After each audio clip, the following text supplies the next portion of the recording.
ஆதி என்னும் பராவரையே அன்பான மனோன்மணியே சோதி எனும் பஞ்சகத்தாலே சொற்பெரிய கரிமுகனே தீது நீக்கும் கந்தவளே திருத்துகின்ற குருநாதர்களே 18 சித்தர்களே பண்பான பரமசிவமே ஓதியே ஜோதிடங்கள் உரைப்பதற்கு நாத விந்து வடிவாக நல்ல துணை ஆவீரே.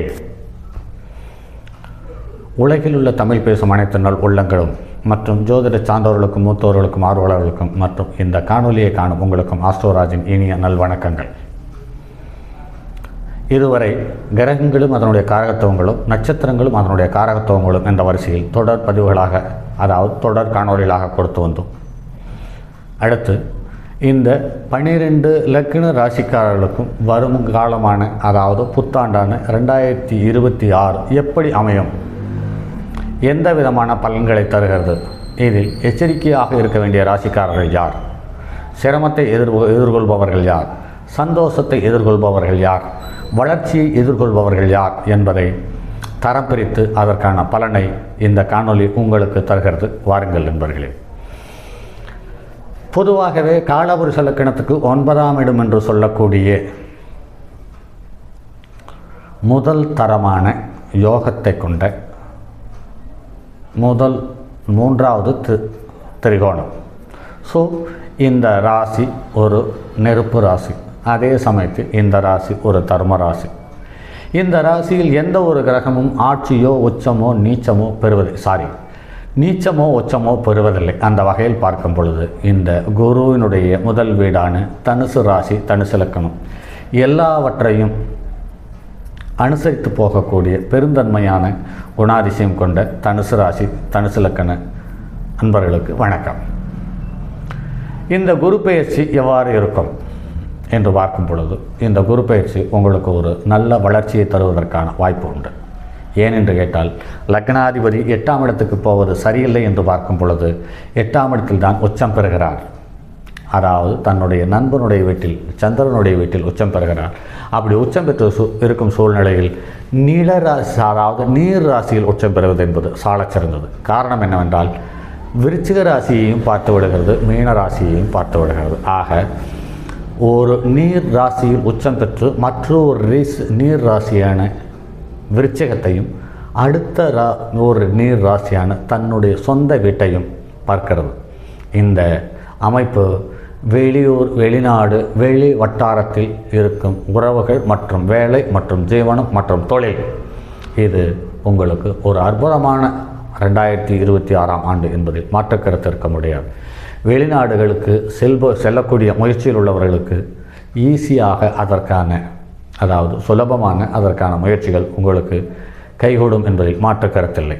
இதில் குருவனுடைய தசாபுத்தி அல்லது குருவனுடைய நட்சத்திரமான புனர்பூசம், விசாகம், போராட்டாதி இந்த நட்சத்திரத்தில் எந்த நட்சத்திரத்தில் ஒரு கிரகம் இருந்து தசாபுத்தியை நடத்தினாலும் அது உங்களுக்கு ஒரு நல்ல யோகத்தை தருவதற்கான வாய்ப்பு இருக்கிறது. ஆக லக்னாதிபதி உங்களுக்கு வருகாலம் வசந்த காலம் என்பதை 2026 அனுகூலமான பலனை தந்து அடையாளம் காட்டுவதற்கான சந்தர்ப்ப சூழ்நிலை உண்டு பண்ணி தரும். அடுத்து லக்கணத்துக்கு 3ஆம் இடமான கும்பத்தில் ராகு தன்னுடைய சுய நட்சத்திரத்தில் பயணிக்கும் காலத்தில் இந்த 2026 பிறக்கிறது. இதில் கொஞ்சம் அலைச்சல், கொஞ்சம் வெற்றி, கொஞ்சம் முயற்சி, கொஞ்சம் சந்தோஷம் என்பதை தர காத்திருக்கிறது. அப்படி இருக்கும் பட்சத்திலும் தாயினுடைய உடல்நலம், தாயினுடைய உறவு, நாம் குடியிருக்கும் வீடு, இது எல்லாம் சற்று ஏற்ற இறக்கமான பலன்களை தர இருக்கிறது. அதாவது இந்த காலகட்டத்தில் வீடு சம்பந்தப்பட்டதோ உறவுகள் சம்பந்தப்பட்டதோ ஒரு குறிப்பிட்ட வட்டத்துக்குள் நிறுத்தி அதற்கான பலனை செயல்களை செய்வதற்கான முயற்சியை கைகொடுங்கள். அப்படி இல்லை என்றால் ராகு நாம் எண்ணிய இடத்திலிருந்து எண்ணி கூட பார்க்க முடியாத தூரத்துக்கு இழுத்து சென்று விடுவான். ஆக ராகு எதுவாக இருந்தாலும் சந்தோஷத்தை அதிகப்படுத்தி அதை கற்பனை கடலில் மிதக்க விட்டு அந்த கற்பனை கடலிலிருந்து சந்தோஷத்தை அனுபவித்து வெளியில் வருவதற்கான காலதாமதத்தை அதிகரித்து இழுத்து விடுவான். ஆக சந்தோஷத்தையும் அந்த பயணத்தையும் நாம் ரசிக்கக்கூடிய தன்மையை தராமல் பண்ணிவிடும் என்பதில் கொஞ்சம் கூடுதல் கவனம் தேவை.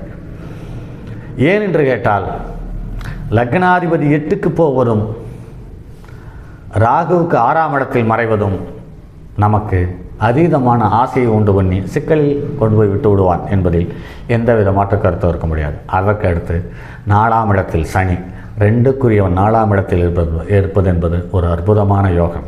ஆக ஜீவனம், தொழில், வருமானம், வண்டி, வாகனம், போக்குவரத்து இது எல்லாமே உங்களுக்கு சாதகமான சூழ்நிலையை தர இருக்கிறது. இது இல்லாமல் கால்நடைகள் யார் வைத்திருந்தாலும், எந்த விதமான கால்நடையாக இருந்தாலும் அது உங்களுக்கு அற்புதமான யோகத்தையும் வருமானத்தையும் அள்ளித் தருவதற்கான வாய்ப்பு இருக்கிறது. அதற்கு அடுத்து வரக்கூடிய 2026 லக்னத்துக்கு 5ஆம் இடத்துக்குரிய கிரகமான செவ்வாய் லக்னத்துக்கு 2ஆம் இடத்தில் உச்சம் பெறப் போகிறார். ஆக குருவும் செவ்வாயும் ஒருவருக்கொருவர் நேரில் பார்த்து கொள்கிறார்கள். உச்சத்துக்கு வீடு கொடுத்த கிரகம் சனி தன்னுடைய சுயசாரத்தில் பயணிக்கிறார். அப்படி பார்க்கும் பொழுது சனி தன்னுடைய வீட்டில் உச்சம் பெறக்கூடிய செவ்வாய்க்கு மேலும் அதிகாரத்தையும் சந்தோஷத்தையும் வளர்ச்சியையும் முயற்சியையும் அள்ளித்தரப்போகிறார். ஆக 2026 இந்த தனுசு ராசிக்காரர்களுக்கு ஒரு அற்புதமான காலம் என்றால் அதை மறுக்க இயலாது.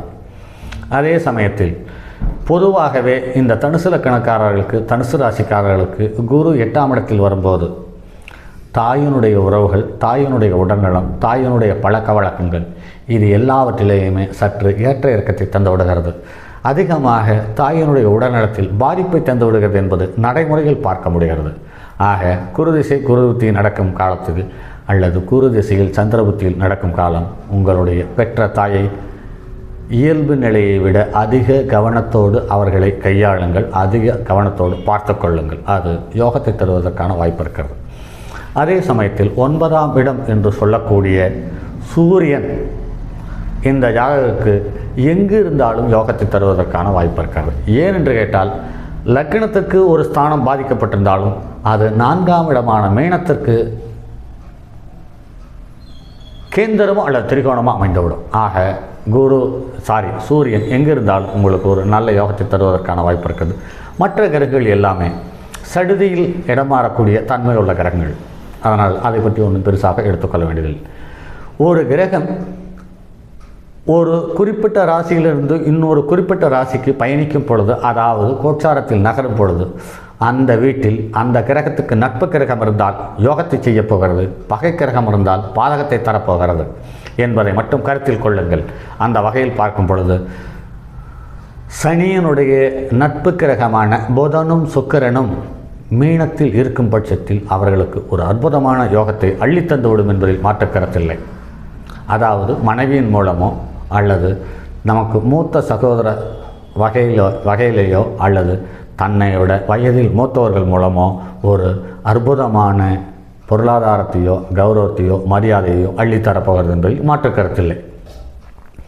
அடுத்து ராகு கேது என்று பார்க்கும் பொழுது, ராகுவோ கேதுவோ ஒரு வீட்டில் சஞ்சரிக்கும் பொழுது, அதாவது கோச்சாரத்தில் ஒரு ராசியை கடக்கும் காலத்தில் எந்த கிரகமாக இருந்தாலும் அந்த கிரகம் வக்ரம் பெற்றிருக்கும் பட்சத்தில் அந்த வக்ர கிரகத்தை ராகு கடிப்பதில்லை, அல்லது அந்த வக்ர கிரகத்தை தன்னுடைய அணியில் சேர்த்து கொண்டு தன்னுடைய இயல்பு நிலையை விட ஒரு நற்பலனை அள்ளி தந்துவிடும் என்பதில் மாற்றுக்கருத்தில்லை. இதில் எண்ணற்ற ஜாதகங்கள் ராகு ஒரு கிரகத்தின் மீது பயணிக்கிறது, இது பாதகம் என்று நிறைய ஜோதிடர்கள் நிறைய நண்பர்கள் சொல்லியிருக்கிறார்கள்.